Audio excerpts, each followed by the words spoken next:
What do zombies, cheating husbands, and brain-eating monsters have in common? They're all the subjects of Indonesian films and series that are conquering the streaming charts. The country's fast-growing film industry is having a breakout year with a string of hits capturing audiences worldwide. What's behind Indonesia's sudden rise as a movie-making powerhouse? Jadi kita selama ini bangkit dari awal tahun 2000-an, film Indonesia sangat diminati, bahkan kalau kita lihat sekarang market share dari film Indonesia di atas 60% dibandingkan film-film import. Karena memang kita para filmmaker Indonesia membuat film yang relevan, jadi isunya relevan. Jadi penonton Indonesia lebih memilih untuk nonton film Indonesia ketimbang nonton film import. This Indonesian zombie horror flick has shot to the top of Netflix global charts, racking up over 11 million views since it dropped in October 2025. It also made top 10 lists in 75 countries. It's not the only Indonesian film to become a streaming hit. The film Norma has also made waves in Southeast Asia, hitting number 2 in Singapore in mid-August. It also ranked among the most watched in Myanmar and Thailand.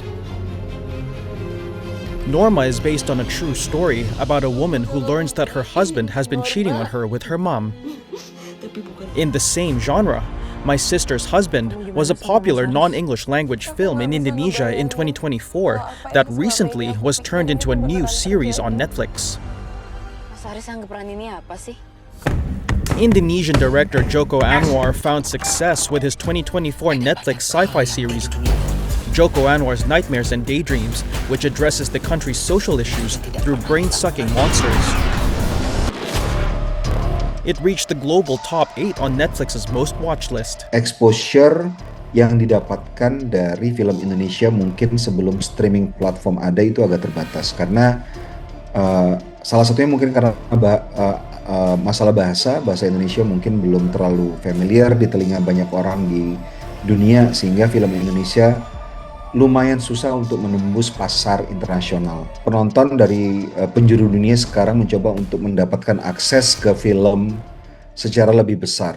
Kalau dulu kita hanya bisa menonton lewat home video, kita menyewa either DVD, Blu-ray, atau zaman dulu ada VHS, dan menonton di bioskop. Sekarang kita bisa memilih film untuk ditonton kapan saja lewat layanan streaming. Jadi mungkin karena film Indonesia unik dari segi berceritanya ya. Kita membuat film tentunya berdasarkan kultur kita, dan orang menonton film Indonesia di layanan streaming, mereka menemukan sebuah film dengan feel yang berbeda gitu. A report by a streaming data and chart provider shows that Indonesian films are gaining global attention thanks in part to exposure through platforms like Netflix.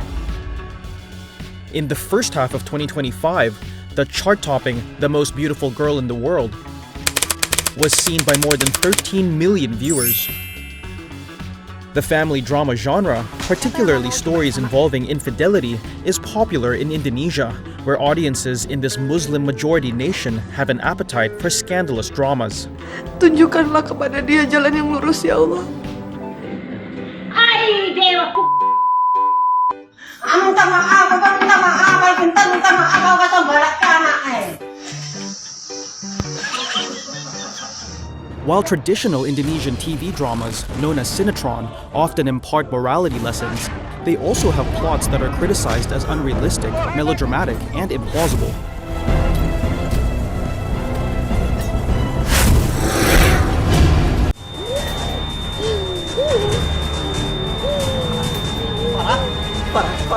Jadi di sini situasinya adalah situasi gawat darurat ya teman-teman. Digambarkan di adegan ini ada kondisi yang gawat darurat. Nah, ini monitornya, dan di monitor ini kita nggak bisa ngelihat apa-apa. Infonya hilang semua. Kalau dari gambaran EKG-nya itu seperti rumput kan.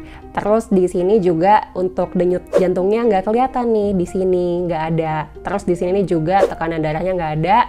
Terus oksigennya juga nggak ada, dan juga temperaturnya nggak ada di sini. Terus di sini ada tulisan kalau sensornya off untuk SPO2, berarti kemungkinan di sini nggak dipasang untuk sensor oksigennya.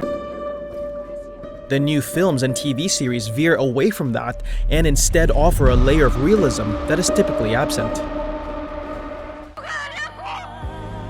And how do Indonesians feel about the rise of such programs on the international stage? Saya bangga sekali sih film itu bisa maksudnya ada film Indonesia yang sudah masuk ke kancah internasional ya, dan itu secara tidak langsung juga mempromosikan budaya Indonesia. Ya ada kekhususan lah dari setiap cerita-cerita yang dibawa dari film Indonesia, karena selama ini kan yang saya lihat di Netflix misalkan selalu film dari Korea yang sangat terkenal atau film dari Jepang ya yang lagi ngetren. Saya kira ini terlalu monoton menurut saya, karena yang diangkat yang paling disukai oleh teman-teman ini malah yang perselingkuhan sebenarnya, yang kasus-kasus kayak gitu ya. Aku bagus ya, ada kemajuan perfilman kita masuk ke kancah Netflix atau luar negeri. Terlepas dari itu genrenya apa, ya itu nggak masalah. Yang penting memperkenalkan dulu Indonesia masuk ke kancah internasional, agar tahu budaya serta kultur yang sedang berkembang di Indonesia sendiri, seperti horor maupun perselingkuhan yang sedang marak. So, with all this momentum, can Indonesia sustain the spotlight? Kalau sekarang ada sebutan Indonesian Horror Wave ya, New Indonesian Horror Wave gitu. Karena memang kita kaya banget, kita udah bikin film horor tuh dari masa kemasan film horor tahun 70-an sampai sekarang. Itu ceritanya sangat diverse dan juga sangat berbeda satu sama lain. Karena memang kita punya kepustakaan film horor, cerita horor dan karakter horor yang sangat besar gitu. Jadi aku merasa kalau misalnya filmmaker Indonesia tetap menggali sesuatu yang baru yang kita punya, kita akan tetap punya kekuatan dan punya potensi untuk bisa tetap menarik perhatian dari dunia internasional. The Indonesian Ministry of Culture thinks there are not enough skilled scriptwriters in Indonesia's film industry.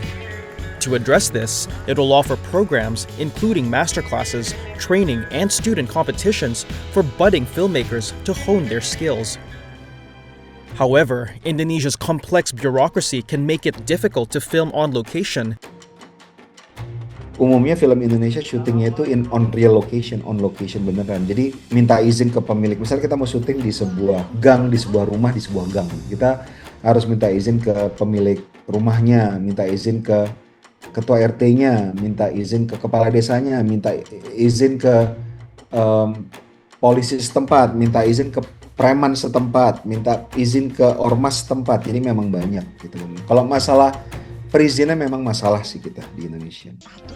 Streaming platforms are transforming Indonesian filmmaking, and that success is encouraging new filmmakers to take risks so that they can bring a unique style and creativity to a new global audience.